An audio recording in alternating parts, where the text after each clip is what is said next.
Inflation just moved higher, but the pound is not reacting the way you would expect, and that makes this setup even more interesting. Ray Watterson here.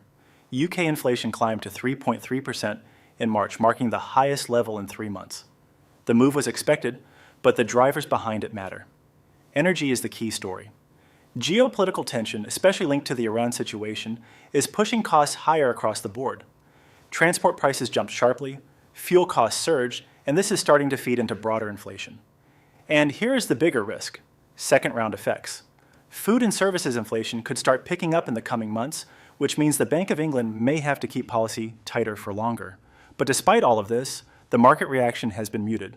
GBP USD stayed relatively flat after the release. And that tells us the move was already priced in. Now let's look at the technicals, because this is where things get more interesting. On the daily chart, pound-dollar has clearly shifted structure. After breaking out of a descending channel earlier this month, the pair has moved into a constructive recovery phase.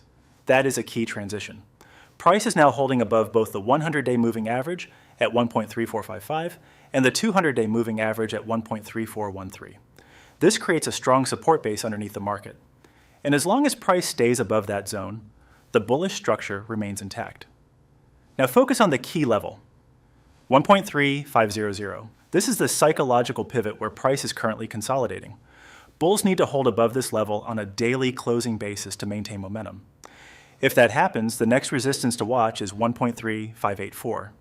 A clean break above that level opens the door toward 1.3700. Momentum supports this scenario.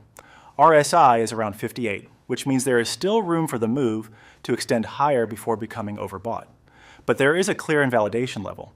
If GBP USD drops below 1.3400, the bullish structure starts to break down. That would shift the bias back to neutral. Bottom line, inflation is rising, but the pound is holding steady. The market is focused on structure, not just data. And right now, that structure is still pointing higher. Watch the levels closely. If you want clear, no noise market breakdowns, make sure to follow. This is Ray Watterson.